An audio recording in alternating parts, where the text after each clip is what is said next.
Once upon a time, I came across a statement, or was it advice my teacher once gave? He said that if the people were to hold on to the Qur'an the way that they hold on to their phones,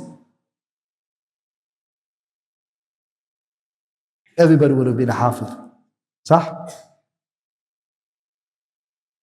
The way that the people are, everyone's got their phone in their pocket.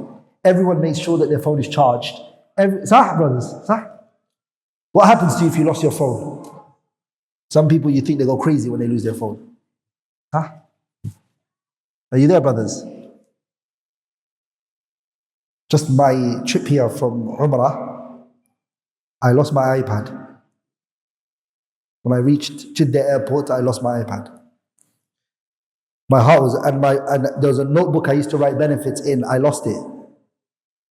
The shock that it had to me.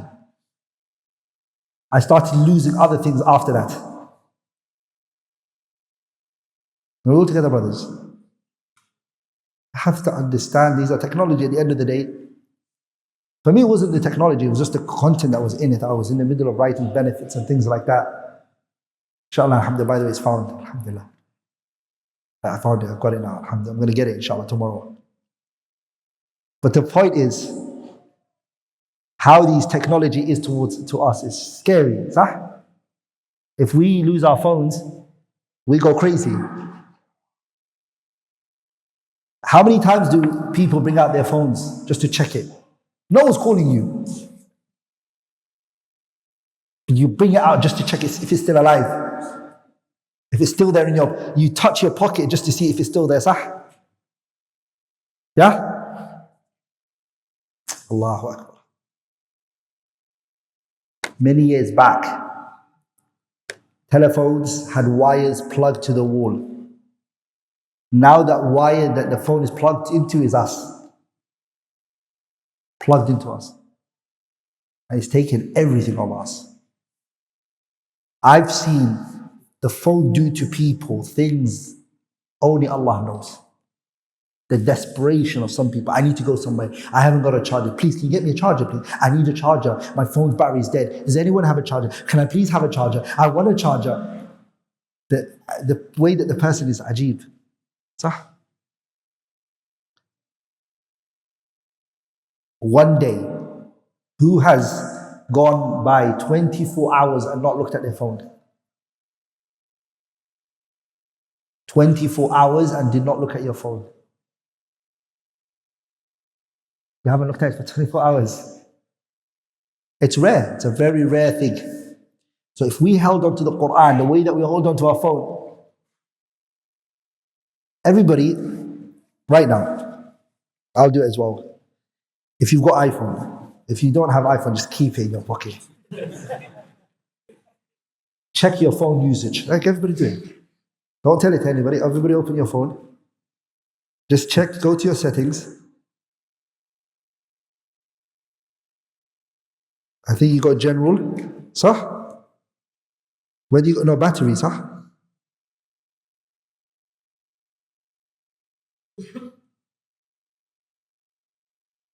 Good.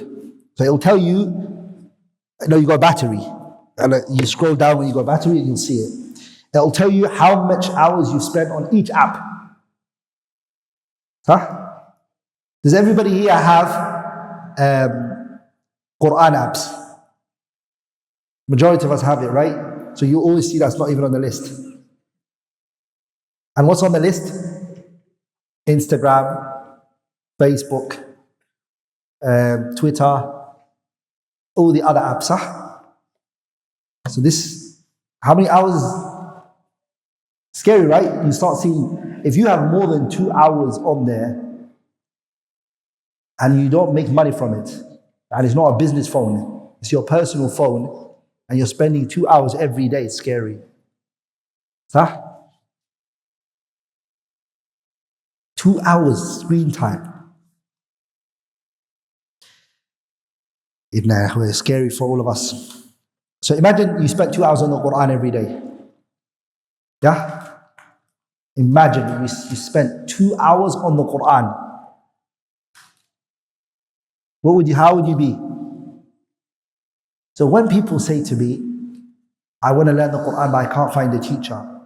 No one ever says that when it comes to mobile phone. I want somebody to teach me how to use the phone. By the way, there's a lot of features on the iPhone that majority of us don't even use. Sah?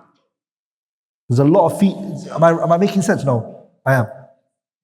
There's so much features on these phones that we don't use, we don't care. Who sat down and read a manual guide of how to use the iPhone? Okay, Allah barik.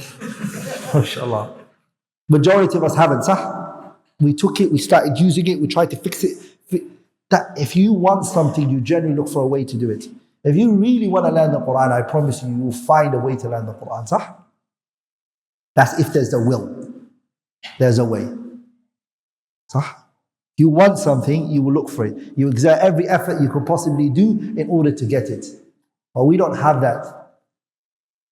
When it comes to seeking knowledge and learning about our religion, it's like, I can't, I couldn't, I wouldn't, I would, I should, all of those excuses are brought out. And every time there's the same question that's asked, how do I seek knowledge? I'm sure you know it. All of you guys go to school, right? You've been in school, you've went to secondary school, college, you know how to seek knowledge. Come on. You didn't come from the forest. You know how to learn. You just maybe need to be told, tweak this, tweak that. Maybe put this one first, maybe put that one. That's it. But the bulk of us here, we're all aware of how to seek knowledge. And that's the most asked question. Everybody's like, how do I learn the Qur'an? How do I do tafsir of the Qur'an? How do I seek knowledge?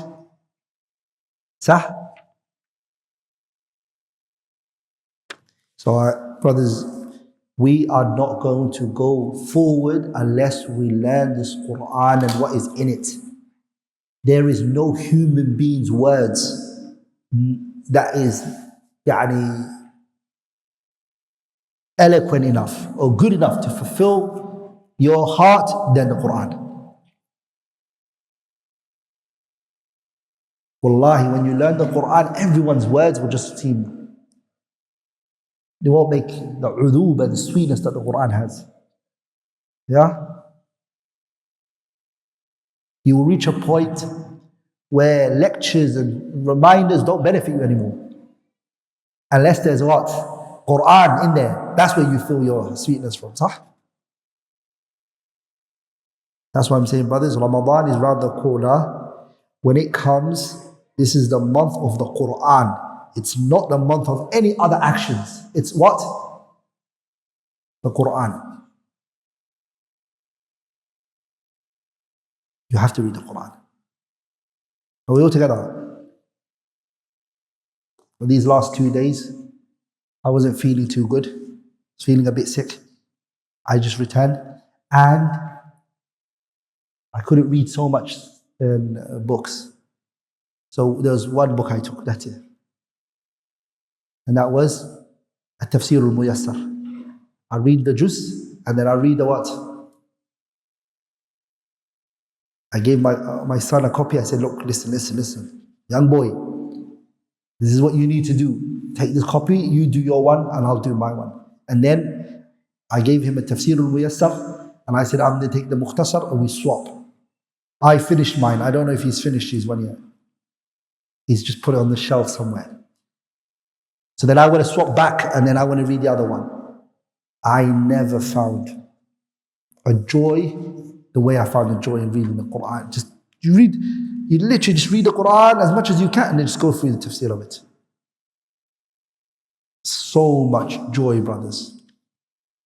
Direct how Allah is talking, the things He's saying, how He is saying it, subhanahu wa ta'ala.